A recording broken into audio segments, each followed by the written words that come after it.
ഈ കേസിന്റെ മാനങ്ങൾ നമുക്കറിയാം. എത്രത്തോളം പോരാട്ടം നടത്തിയാണ് ഏറ്റവും ഒടുവിലായി സുപ്രീം കോടതിയിലേക്ക് ഈ ഇര ആയ ബിൽക്കിസ് ബാനു പോകുന്നത്. എതിർവശത്ത് പ്രബലമായ ഒരു സംവിധാനത്തിനെതിരെയാണ് പോരാടുന്നത്. പൊളിറ്റിക്കൽ താല്പര്യം ഒരു നിഷ്ഠുരമായ സംഭവത്തിൽ ഉണ്ടാകുമ്പോൾ അതാണ് അടയാളപ്പെടുത്തിയത് കോടതിയിൽ. ആ കോടതി അതിനെ ആ അർത്ഥത്തിൽ തന്നെയല്ലേ കണ്ടിരിക്കുന്നത്? എങ്ങനെയാണ് ഈ വിധിയെ താങ്കൾ വിലയിരുത്തുന്നത്? ഇത് തീർച്ചയായിട്ടും ഒരു ചരിത്രപരമായിട്ടുള്ള ഇടപെടലാണ് ഉണ്ടായിരിക്കുന്നത് സുപ്രീം കോടതിയിൽ നിന്നും.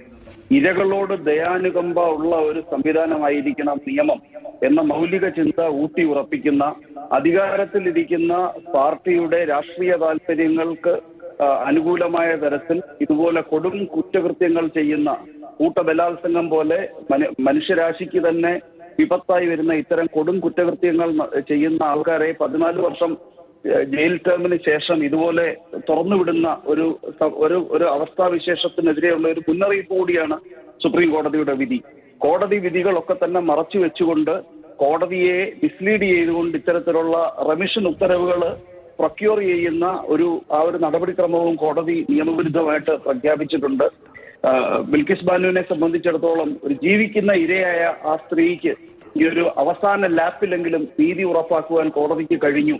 അവരെ കൂട്ടബലാത്സംഗം ചെയ്ത, അവരുടെ കുടുംബാംഗങ്ങളെ കൊലപ്പെടുത്തിയ ആൾക്കാർ അവരുടെ നേരെ നോക്കി ചിരിച്ചുകൊണ്ട് തെരുവിലൂടെ നടന്നു പോകുന്ന, ഹാരമണിഞ്ഞ് നടന്നു പോകുന്ന ഒരു അവസ്ഥാവിശേഷം എന്ന് പറഞ്ഞു കഴിഞ്ഞാൽ സിവിലൈസ്ഡ് ആയിട്ടുള്ള സംസ്കാരമുള്ള ഏതൊരു സമൂഹത്തിനും അപമാനമായിരുന്നു. ആ ഒരു വലിയ തെറ്റ് ആണ് സുപ്രീം കോടതി തിരുത്തിയിരിക്കുന്നത്. ഇത് ജുഡീഷ്യറിയുടെ ഒരു പശ്ചാത്താപമായിട്ട് തന്നെ വിലയിരുത്തിയാലും നമുക്കതിനെ തെറ്റു പറയാൻ കഴിയില്ല. അഭിലാഷ്, മറ്റൊന്ന്, ഒരു സ്റ്റേറ്റിന്റെ താല്പര്യം എന്ന നിലയിൽ പോലുമാണ് ഇതിനെ വക്രീകരിച്ചുകൊണ്ട് ഗുജറാത്ത് സർക്കാർ പോയത്.